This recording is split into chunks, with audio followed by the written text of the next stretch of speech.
ప్రేక్షకులకు నమస్కారం. తెలుగు వెలుగు కార్యక్రమానికి స్వాగతం. పామరుల ఇంట తేటైన పాటలు అల్లి నన్నయాదుల చెంత నడక నీర్చిన తల్లి తిక్కన్న పోతన్న శ్రీనాథుడు సరసన కమ్మని గీతాల నాట్యమాడిన వల్లి వేమన్న రామన్న అన్నమయ్యల చేరి ఆట వెలదులు తేటగీతులై విరిసింది. మృదుమధుర భావాల సొగసు చీరను కట్టి గల్లు గల్లున ఆడి గుండె కదిలించింది అంటూ తెలుగు భాషా సాహిత్యాల గొప్పతనాన్ని తెలియజేశాడు కవి. అలాంటి తెలుగు భాషాభిమానాన్ని కలిగించే పలు ప్రత్యేకాంశాలను మీ ముందు ఆవిష్కరిస్తోంది ఈ వారం తెలుగు వెలుగు.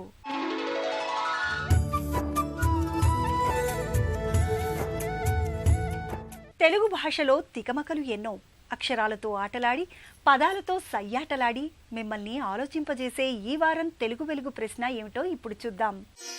ఎటు నుంచి చదివినా ఒకే రుచి ఈ కాయలో దాగి ఉంది. ఏ కాకర, బి మిరప, సి జామ, డి నిమ్మ. మీ జవాబు టీవీ అని టైప్ చేసి స్పేస్ ఇచ్చి మీ సమాధానం కాకర అయితే ఏ, మిరప అయితే బి, జామ అయితే సి, నిమ్మ అయితే డి అని టైప్ చేసి 56263579కి ఎస్ఎంఎస్ చేయండి. ప్రశ్న మరోసారి, ఎటు నుంచి చదివినా ఒకే రుచి ఈ కాయలో దాగి ఉంది. ఏ కాకర, బి మిరప, సి జామ, డి నిమ్మ. మీ జవాబు టీవీ అని టైప్ చేసి స్పేస్ ఇచ్చి మీ సమాధానం కాకర అయితే ఏ, మిరప అయితే బి, జామ అయితే సి, నిమ్మ అయితే డి అని టైప్ చేసి 56263579కి ఎస్ఎంఎస్ చేయండి. భాషకు సంగీతం, చలనచిత్రానికి పాట అలంకారాల్లాంటివి. అలాంటి పాటలు తెలుగు భాషలో కోకొల్లలు. ఇప్పుడు ఓ పాటలోని పదాల వెనుకున్న భావాన్ని తెలుసుకుందాం.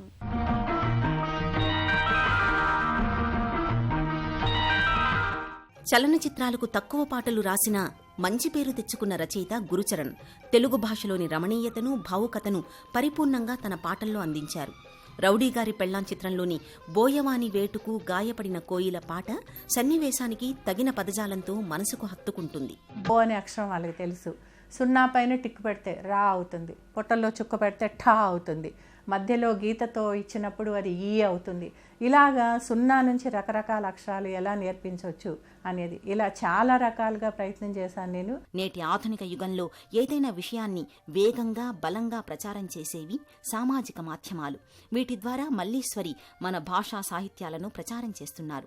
వాట్సాప్ గ్రూప్ ద్వారా పద సంపద పేరిట, నానార్థాలు, పదపరిచయం పేరిట కవి ఏ పదం ఏ పద్యంలో వాడాడో ఆ పద్యాన్ని తనే స్వయంగా వినిపించడం వంటివి చేశారు. దాదాపు ఇప్పటి వరకు 10,500 వివిధ కవుల పద్యాలు పాడి వాట్సాప్ గ్రూప్లో పొందుపరిచారు.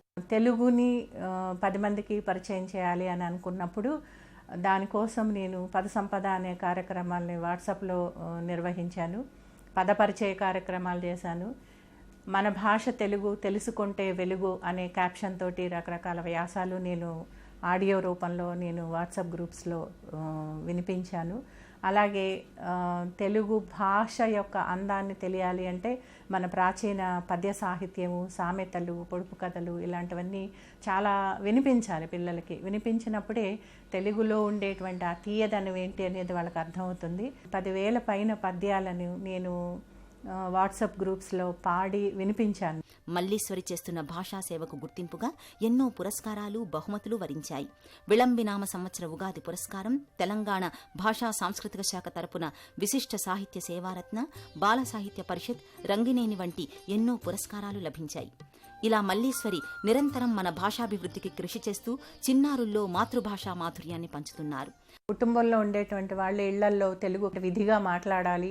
మన ఇంట్లో మనం మొదలు పెడితే తెలుగులో మాట్లాడడం అనేది వీధిలో కూడా మాట్లాడడం అలవాటు అవుతుంది. ఉపాధ్యాయులు వేరే చోట ఇంకా తెలుగు వాళ్ళు నేర్చుకోలేరు కాబట్టి సాధ్యమైనటువంటి విధంగా పద్యాలని, సామెతల్ని, పొడుపు కథల్ని పిల్లలకు అందచేయాలి. తరతరాల తెలుగు భాషను నేటి తరానికి చవి చూపించాలన్నదే మల్లీశ్వరి ఉద్దేశం.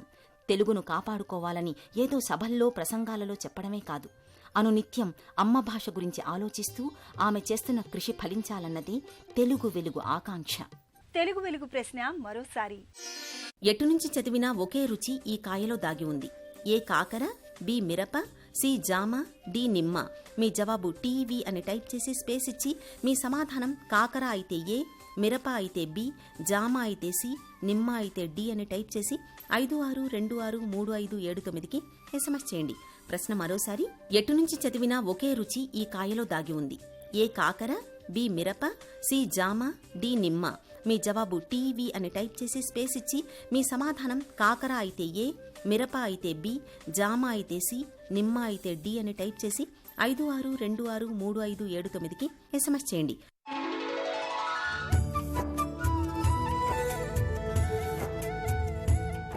నవరసాల్లో హాస్యాన్ని, భాషలో నుడికారాన్ని, పద్యాల్లో సౌందర్యాన్ని, తెలుగు పలుకుబడుల సొబగుల్ని గుదిగుచ్చి ఆహ్లాదంగా ఆసక్తిగా అందిస్తాయి చమక్కులు. ఆ చమత్కారాల్లోని స్వభాషను మీరు ఆస్వాదించండి.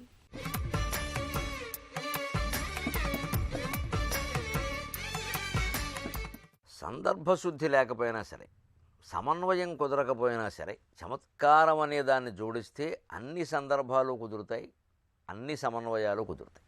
చమత్కారం అంత గొప్పది. ఒకచోట పలకరిస్తే పద్యం అని ఓ కార్యక్రమం చేస్తున్నాను. అంటే అది అవధానం కూడా కాదు, ఆశువులో కూడా వెంటనే అలా పలకరించగానే పద్యం, అంతే, పలకరిస్తే పద్యం.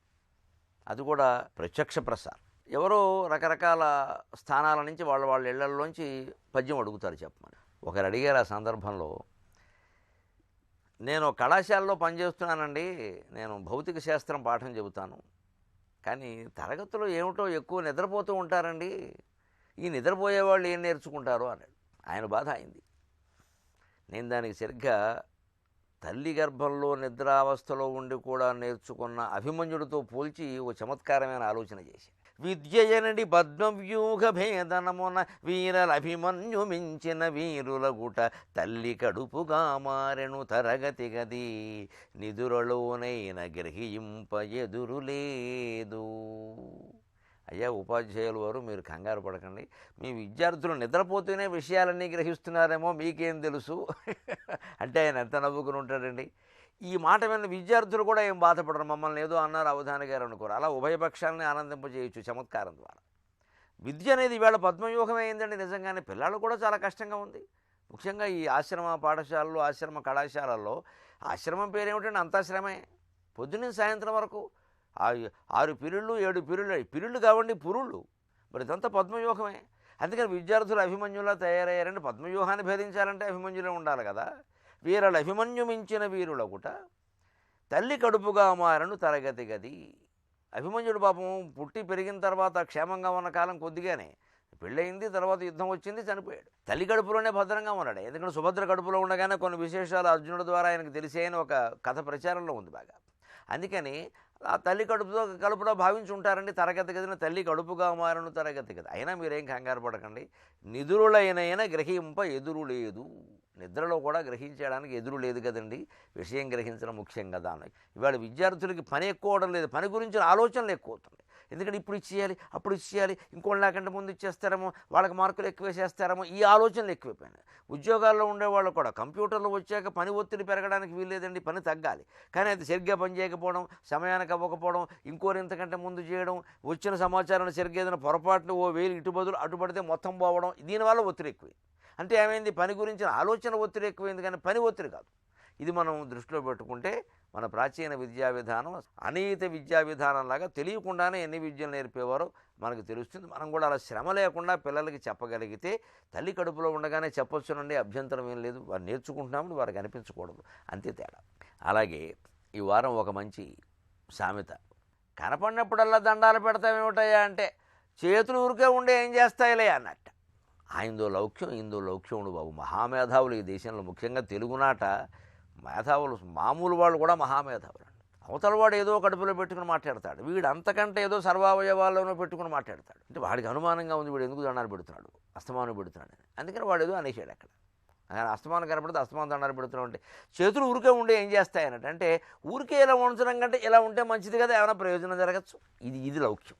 అప్పుడు మనం ఆ నమస్కారంలో ఉండే మస్కాన్ని కూడా తేలిగ్గానే తీసుకోవచ్చు, గ్రహించవచ్చు, జాగ్రత్త పడవచ్చు, అన్నీ చేయొచ్చు. అలాగే ఈ వారం ఒక మంచి జాతీయం. ఇంకా ఆయన చెప్తే ఏమైనా విస్సన్న వేదమా అంట. ఎవరి విస్సన్న? సాధారణంగా విశ్వనాథ శాస్త్రి, విశ్వేశ్వరరావు లాంటి పేరు కలిగిన వాళ్ళు ఈ విస్సన్నలు అవుతారు. రామారావుని రామన్న అనడం, సుబ్బారావుని సుబ్బన్న అనడం, విశ్వేశ్వర శాస్త్రి అంత పొడుగు పేరుంటే విస్సన్న అనడం మనకి ఒక పద్ధతి తెలుగునాట. ఈ విశ్వేశ్వర శాస్త్రో మరి విశ్వేశ్వరరావు ఇంకెవరో మనకు తెలియదు, కానీ విశ్వేశ్వర తీర్థులో తెలియదు. కానీ ఆయన చెప్పేది ఎలా ఉండేది అంటే తార్కికంగా నిజంగా అవడం వల్ల ఎవ్వరూ కాదనే పరిస్థితి ఉండేది. కానీ అది వేదమా అంటే వేదంలోదు కదా, ఆయన మామూలుగానే చెప్పేవాడు. అందుకని విస్సన్న చెప్పింది వేదం, విస్సన్న చెప్పింది వేదం అని చివరికి చలనచిత్ర గీతాల్లో కూడా ఆ మాట చాలాసార్లు వచ్చింది. అందుకని మనం శాస్త్రాలు చదవకపోయినా చెప్పేదాన్ని తార్కికంగా గట్టిగా చెప్పగలిగితే మనం చెప్పేది వేదవాక్యం అంత ప్రమాణం అవుతుంది. అప్పుడు కొంతమంది అంగీకరించవచ్చు, కొంతమంది అంగీకరించకపోవచ్చు. అంగీకరించిన వాడు విసన గారు చెప్పారండి వేదమే అంటాడు, ఇంకోటి ఏమంటాడు విసన చెబితే వేదమా అంటాడు. ఎలా అన్నా అది జాతీయమే అవుతుంది. ఆ జాతి నాగరికతలో ఉండే ఇలాంటి పలుకుబడులే జాతీయాలు. మాతృభాషలోని మతలబుల రహస్యాన్ని కనుగొనమని చెప్పే తెలుగు వెలుగు ప్రశ్న మరోసారి. ఎటు నుంచి చదివినా ఒకే రుచి ఈ కాయలో దాగి ఉంది. ఏ కాకర, బి మిరప, సి జామ, డి నిమ్మ.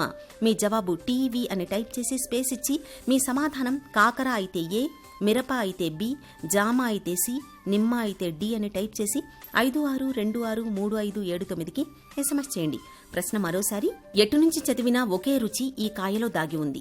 ఏ కాకర, బి మిరప, సి జామ, డి నిమ్మ. మీ జవాబు టీవీ అని టైప్ చేసి స్పేస్ ఇచ్చి మీ సమాధానం కాకర అయితే ఏ, మిరప అయితే బి, జామ అయితే సి, నిమ్మ అయితే డి అని టైప్ చేసి 56263579కి ఎస్ఎంఎస్ చేయండి. గత వారం ప్రేక్షకులను అడిగిన ప్రశ్నకు సమాధానం కొరకరాని కొయ్య అనే జాతీయాన్ని అలవి కానప్పుడు వాడతారు కనుక ఈ ప్రశ్నకు సమాధానం బి.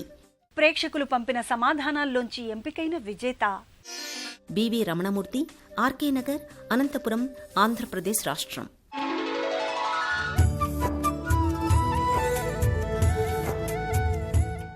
తెలుగు భాషా వ్యాప్తికై ఎందరో ప్రముఖులు ఎన్నో రకాలుగా కృషి చేస్తున్నారు. వినూత్న రీతుల్లో స్వభాషాభిమానాన్ని చాటుకుంటున్నారు. అలాంటి వాళ్ల స్ఫూర్తి కథనాల వేదికే తెలుగు వెలుగు. మీరు సంప్రదించవలసిన చరవాణి సంఖ్య 9394489229. చరవాణి సంఖ్య మరోసారి 9394489229. తెలుగు భాషా చైతన్యాన్ని మనందరిలో నింపే మరికొన్ని అంశాలతో వచ్చే వారం తెలుగు వెలుగులో మళ్ళీ కలుద్దాం. అంతవరకు సెలవు, నమస్కారం.